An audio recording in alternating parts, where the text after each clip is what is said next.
तो next colligative property और fourth colligative property हमारे पास है ऑस्मोटिक प्रेशर। ऑस्मोटिक प्रेशर से पहले हमें पता करना पड़ेगा कि what is osmosis.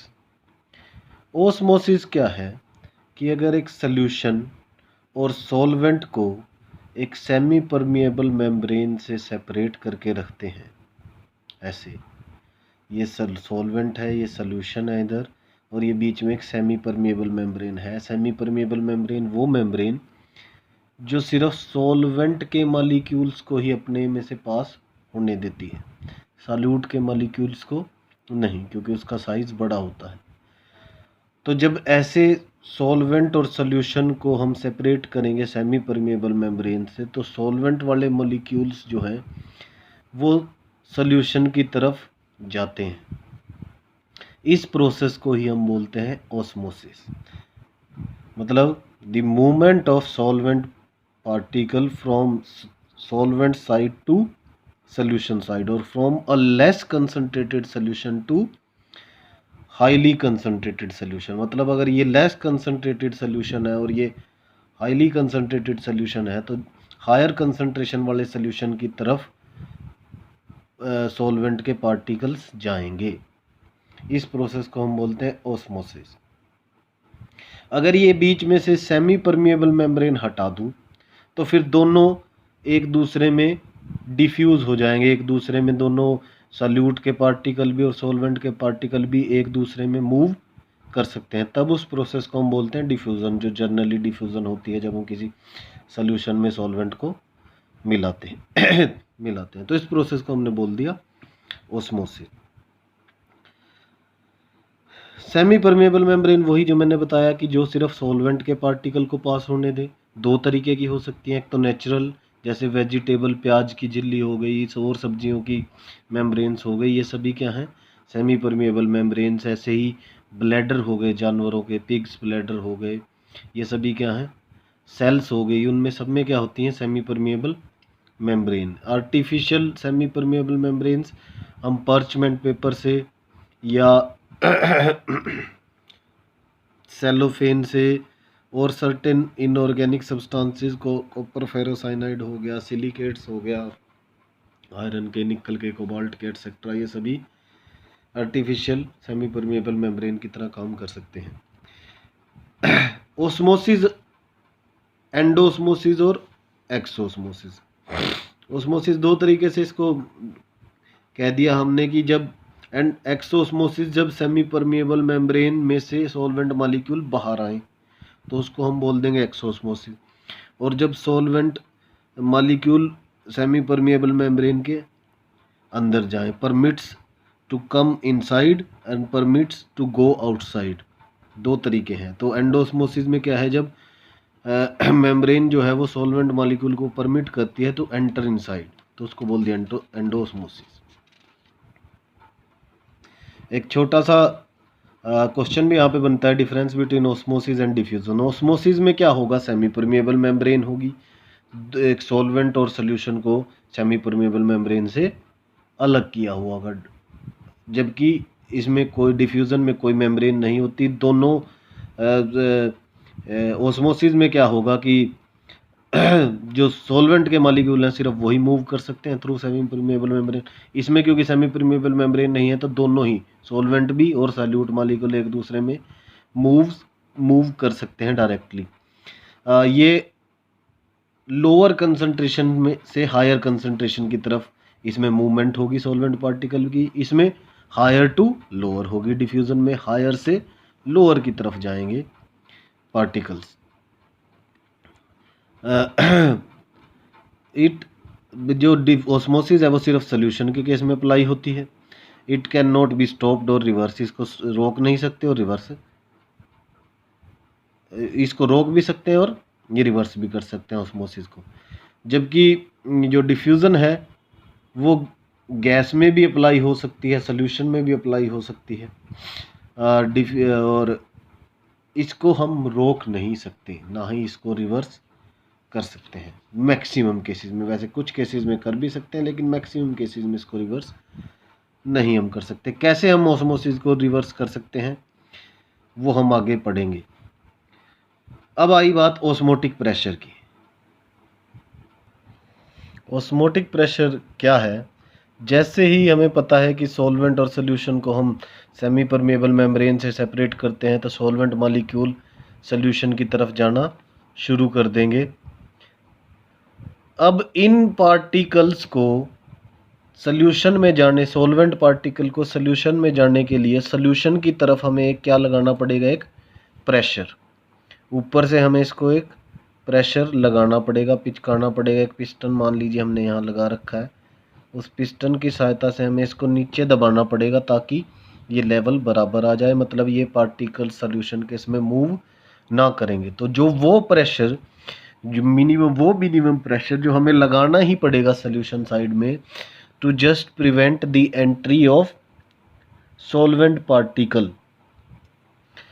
To just prevent the entry of solvent particle into the solution. मतलब सोल्यूशन, सॉल्वेंट पार्टिकल का सोल्यूशन में एंटर करने के लिए, एंटर करने से रोकने के लिए जो हमें मिनिमम प्रेशर लगाना पड़ेगा, that is known as osmotic pressure. और इसको जनरली हम देते हैं pi is equal to CRT, where C is concentration of solution, R is solution constant, same as gas constant, T is temperature of the solution. अब यही से एक और चीज़ आती है, रिवर्स ऑस्मोसिस। ऑस्मोसिस का उल्टा, रिवर्स ऑस्मोसिस। अगर ये प्रेशर जो हमने लगाया है यहाँ पे, ऑस्मोटिक प्रेशर, अगर जितना रिक्वायर्ड है इसकी एंट्री रोकने के लिए, अगर हमने मान लीजिए उससे ज़्यादा लगा दिया ये प्रेशर, फिर क्या होगा कि ये मॉलिक्यूल इसमें से, सॉल्यूशन में से सॉल्वेंट के मॉलिक्यूल, सॉल्यूट के तो नहीं जा सकते लेकिन सॉल्यूशन में भी सॉल्वेंट है, तो सॉल्यूशन में से सॉल्वेंट के मॉलिक्यूल प्योर सॉल्वेंट की तरफ जाने शुरू हो जाएंगे।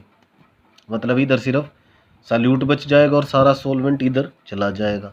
तो इस प्रोसेस को हम बोल सकते हैं रिवर्स ऑस्मोसिस। जब हम प्रेशर, ऑस्मोटिक प्रेशर से ज़्यादा लगा दें सोल्यूशन साइड पे, तो फिर सोल्यूशन में से सॉल्वेंट पार्टिकल चले जाएंगे सॉल्वेंट की तरफ।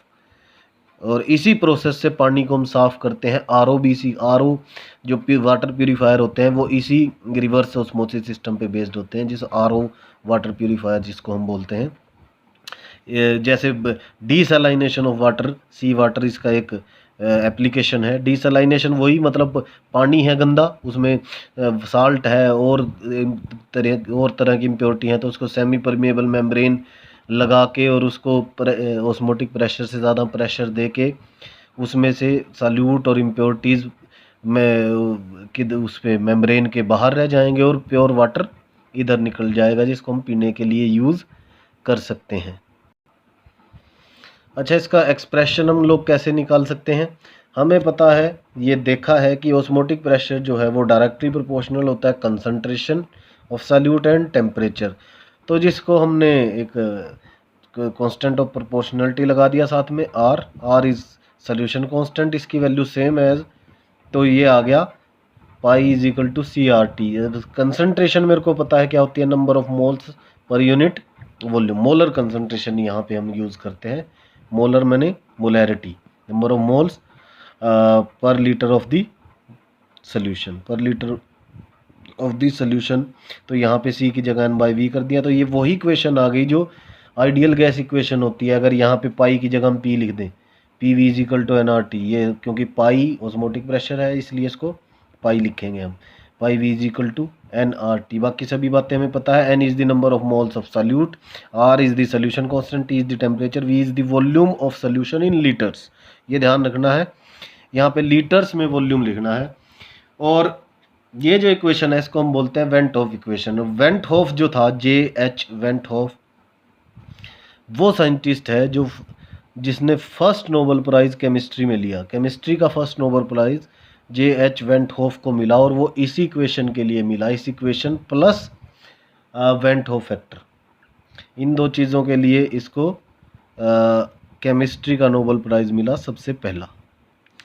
To conclude that osmotic pressure is a colligative property, ये भी साथ साथ हम कंक्लूड कर सकते हैं। हमने देखा है कि pi V is equal to NRT। यहाँ से क्या पता चल रहा है कि पाई जो है that is directly depends upon the number of moles of solute in the solution, hence it is a colligative property. अगर number of moles of solute पे डिपेंड करती है तो ये कोलिगेटिव प्रॉपर्टी है।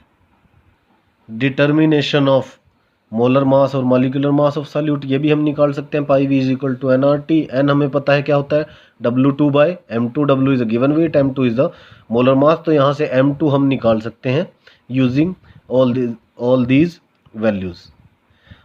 R की वैल्यू जो है वो 0.082 लीटर एटमॉस्फेयर पर केल्विन पर मोल होगी अगर प्रेशर हमें एटमॉस्फेयर में चाहिए या दिया हुआ एटमॉस्फेयर में, और R की वैल्यू 0.083 लीटर बार पर केल्विन पर मोल होगी अगर प्रेशर जो है वो बार में है। अब ये जो कोलिगेटिव प्रॉपर्टी है ये ज़्यादा हम यूज़ नहीं करते हैं for determination of molecular mass, लेकिन कुछ ऐसे कंपाउंड्स हैं जैसे बहुत मैक्रो मॉलिक्यूल्स हो गए, जो बड़े मॉलिक्यूल्स हैं बहुत, प्रोटीन वगैरह, पॉलीमर्स वगैरह, उनका मास जो है हम इसी ऑस्मोटिक प्रेशर को यूज़ करके ही निकालते हैं। दूसरी प्रॉपर्टीज़ हम यूज़ नहीं करते, इसी को प्रेफर करते हैं। ना तो elevation in boiling point use करते हैं, ना depression in freezing point use करते हैं। उसका कारण क्या है कि जो ये प्रॉपर्टीज़ हैं एलिवेशन इन बॉइलिंग पॉइंट या डिप्रेशन इन फ्रीजिंग पॉइंट, जब पॉलीमर्स और प्रोटीन्स की और मैक्रोमोलिक्यूल्स की बात आती है तो इनका मोलिकुलर मास बहुत ज़्यादा होता है, 50,000, 60,000, लाख, 2 लाख, इस तरीके से। तो जब ये मोलिकुलर मास ज़्यादा होगा तो वैल्यू में डिफरेंस जो आएगा वो बहुत कम आएगा। मतलब कोलिगेटिव प्रॉपर्टी की वैल्यू बहुत कम आएगी। एलिवेशन इन बॉइलिंग पॉइंट हो गया, डिप्रेशन इन फ्रीजिंग पॉइंट हो गया। जैसे कि एक एग्जांपल दे रखा है कि 10⁶ अगर किसी पॉलीमर का, प्रोटीन का या मैक्रोमोलिक्यूल का मास 10⁶ यानी कि 1 मिलियन है, 10 लाख है, 10 लैक्स है, तो उसमें जो वैल्यू कर आती है डिप्रेशन इन फ्रीजिंग पॉइंट की वो या एलिवेशन इन बॉइलिंग पॉइंट की, वो आती है 0.0001 केल्विन, जो कि हम मेज़र ही नहीं कर सकते। जबकि उसी में अगर ऑस्मोटिक प्रेशर से हम निकालने की कोशिश करें तो ऑस्मोटिक प्रेशर की वैल्यू आएगी 10⁻³ एटमॉस्फेयर, यानी कि अगर इसको पास्कल में ले लें तो 101.325 pascal, which can be easily measure. एक तो ये कारण है क्योंकि इसमें जो वैल्यूज हैं वो एलिवेशन इन बॉइलिंग पॉइंट और डिप्रेशन इन फ्रीजिंग पॉइंट की मेजरेबल नहीं आती, जबकि ऑस्मोटिक प्रेशर की वैल्यू काफ़ी बड़ी आती है जिनको आसानी से मेज़र किया जा सकता है। दूसरा, एलिवेशन इन बॉइलिंग पॉइंट में बॉयल करना पड़ेगा, और प्रोटीन जो है दे आर बायोमोलिक्यूल्स और उनकी स्ट्रक्चर स्टेबल नहीं रहता। ज़्यादा टेम्परेचर पे हीट करेंगे तो they will not be stable at high temperature, तो ये भी एक दिक्कत है। और एक एडवांटेज है कि इसमें मोलैरिटीज़ हम यूज़ करते हैं ऑस्मोटिक प्रेशर में, बाकी में हम मोलैरिटीज़ यूज़ करते हैं, तो मोलैरिटीज़ आर इजी टू डिटरमाइन। अब अगली बात आती है आइसोटोनिक सोल्यूशन। आइसोटोनिक सोल्यूशन वो सोल्यूशन जिनका ऑस्मोटिक प्रेशर एक जैसा होता है, सेम होता है, उनको आइसोटोनिक सोल्यूशन बोलते हैं। फिर आता है एक हाइपरटोनिक और हाइपोटोनिक। हाइपर मैंने ज़्यादा, जो तो जिस का ऑस्मोटिक प्रेशर ज़्यादा होगा दूसरे सोल्यूशन से, जिस सोल्यूशन का ऑस्मोटिक प्रेशर ज़्यादा होगा in comparison of some other solution, उसको हम बोलेंगे हाइपरटोनिक। अगर किसी सोल्यूशन का वेपर प्रेशर कम है इन कंपैरिजन ऑफ अ सोल्यूशन तो उसको हम बोलेंगे हाइपोटोनिक। हाइपो मैंने कम, हाइपर मैंने ज़्यादा। अब बायोलॉजिकल इंपॉर्टेंस ऑफ ऑस्मोसिस की हम बात कर लेते हैं, या ऑस्मोटिक प्रेशर की बायोलॉजिकल इंपॉर्टेंस क्या है इनकी।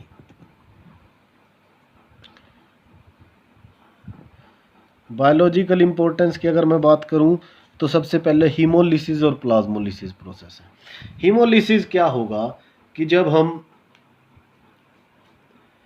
एनिमल या प्लांट सेल, क्योंकि एनिमल और प्लांट सेल के अंदर भी फ्लूइड भरे होते हैं, अब उसको किसी ऐसे सोल्यूशन में रख देते हैं जिसकी कंसंट्रेशन सेल के अंदर जो फ्लूइड है उससे कम हो, तो क्या होगा, क्योंकि सेल वाल जो है दैट एक्ट एज एसपीएम, तो जब ऐसा करेंगे तो ड्यू टू ऑस्मोसिस जो हमने लेस कंसनट्रेटेड सोल्यूशन में उस सेल को रखा है, वाटर में रखा है, तो सॉल्वेंट के पार्टिकल्स जो है उसमें सेल में अंदर जाना शुरू कर देंगे और वो सेल क्या हो जाएगी, स्वेल कर जाएगी, स्वेलिंग हो जाएगी। तो स्वेलिंग ऑफ सेल जो होगी, स्वेलिंग ऑफ सेल जो होगी, इसी प्रोसेस को हम बोलते हैं हीमोलिसिस। दूसरी क्या हो सकता है कि अगर इसी प्लांट या एनिमल सेल को हम मोर कंसनट्रेटेड सोल्यूशन में रख दें, मतलब जिसकी कंसनट्रेशन उस सेल के अंदर जो फ्लूइड है उससे ज़्यादा हो, तो फिर सेल के अंदर से पानी जो है, सॉल्वेंट जो है वो बाहर आना शुरू हो जाएगा और उस वजह से सेल क्या हो जाएगी, श्रिंक कर जाएगी। तो इस प्रोसेस को हम बोल देंगे प्लाज्मोलिसिस। तो और क्या बायोलॉजिकल इम्पोर्टेंस है ऑस्मोसिस की, जब हम देखते हैं कि पेड़ पौधे जो होते हैं उनमें पानी जो है वो नीचे मिट्टी से ऊपर टॉप तक कैसे जाता है, ड्यू टू ऑस्मोसिस, क्योंकि ऊपर कंसंट्रेशन ज़्यादा होती है, फूड जो बनता है उसकी वजह से कंसंट्रेशन ज़्यादा होती है, तो पानी नीचे से ऊपर चढ़ता रहता है, क्योंकि प्लांट्स के अंदर बहुत सारी SPM सेमी परमिएबल मेम्ब्रेन्स होती हैं, उसमें काफ़ी सारी मेम्ब्रेन्स होती हैं जिनके थ्रू वाटर नीचे से ऊपर चलता है ड्यू टू ऑस्मोसिस। ऐसे ही एनिमल्स में भी बॉडी में डिफरेंट पार्ट में पानी कैसे पहुंच जाता है, due to osmosis. Stretching of leaves and flowers भी ऑस्मोसिस की वजह से ही होती है। Bursting of red blood cells when placed in water is also due to osmosis, मतलब रेड ब्लड सेल को अगर पानी में रख दोगे तो बर्स्ट हो जाती हैं, फट जाती हैं। क्यों? क्योंकि उनके अंदर कंसंट्रेशन ज़्यादा है और बाहर उनके, चलो रेड ब्लड सेल के बाहर की जो सेल वॉल्स हैं वो SPM की तरह काम करती हैं, तो अंदर उसमें क्या चला जाएगा, पानी चला जाएगा। ऑस्मोसिस की वजह से वह सॉल्वेंट के मॉलिक्यूल अंदर चले जाएंगे और वो फट जाएंगी। हमने देखा है कैसे फटने से हम बचा सकते हैं RBC को, कि हमने ये पाया है कि 0.9% एक्वस सोल्यूशन ऑफ NaCl, नमक का 0.9% एक्वस सोल्यूशन जो है वो आइसोटोनिक होता है with RBC, red blood sales. तो उसमें अगर रखोगे तो ना तो ब्लड सेल्स फटेंगी, ना तो स्वेल करेंगी, ना श्रिंक करेंगी, मतलब स्वेल नहीं करेंगी तो फटेंगी भी नहीं, श्रिंक भी नहीं करेंगी। तो अगर किसी ऐसे सोल्यूशन में उसको रख दें हम RBC को जो उससे लेस कंसनट्रेटेड है, तो उसमें अंदर पानी वो सॉल्वेंट घुस जाएगा और वो स्वेल कर जाएंगे और फट जाएंगी। या फिर दूसरा केस ऐसा ले कि उसको ऐसे सोल्यूशन में रख दें कि जिसकी कंसंट्रेशन उससे ज़्यादा है, तो फिर ऑस्मोसिस की वजह से उसके अंदर से जो है वो सॉल्वेंट बाहर निकल आएगा और वो श्रिंक कर जाएंगी। तो इसीलिए इंटरवीनस जब हम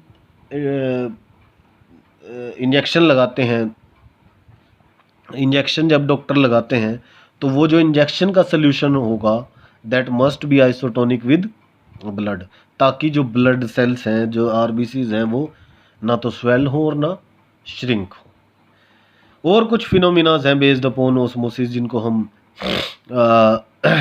एक्सप्लेन कर सकते हैं। एडिमा, एडिमा क्या होती है, स्वेलिंग। कुछ लोग जो बहुत ज़्यादा साल्टी फूड लेते हैं, साल्ट लेते हैं, उनमें क्या होता है कि उनके टिश्यूज़ जो हैं उनमें स्वेलिंग आ जाती है, क्योंकि उनके अंदर कंसंट्रेशन साल्ट की बढ़ जाती है और इस वजह से वो ऑस्मोसिस की वजह से साल्ट की कंसंट्रेशन बढ़ेगी, तो उसके अंदर पानी जो है वो सॉल्वेंट मॉलिक्यूल उसके अंदर जाते रहेंगे, यानी कि वाटर उसके अंदर चला जाएगा टिश्यूज़ के अंदर, सेल्स के अंदर, और वो सेल क्या करेंगी, स्वेल कर जाएंगी। तो इसी वजह से और वो पानी उनके अंदर ही बना रहेगा जब तक वो कंसंट्रेशन हाई लेते रहेंगे, तो इसी वजह से एडिमा की प्रॉब्लम उनको हो जाती है। एडिमा मतलब यही स्वेलिंग ऑफ टिश्यूज, हाथ पैर उनके सूज जाते हैं। लिम्प्ड कैरेट बिकम्स फर्म अगेन, मतलब जो सूखी हुई सी गाजर हो जाती हैं कैरेट, अगर वो उनमें से वाटर लॉस की वजह से काफ़ी दिनों बाद सूख जाती हैं, उनको वो दोबारा फर्म हो जाती हैं, दोबारा बढ़िया हो जाती हैं अगर उनको पानी में डाल देते हैं। वो किस वजह से? क्योंकि ऑस्मोसिस हो जाती है, ऑस्मोसिस की वजह से उसके अंदर पानी चला जाता है।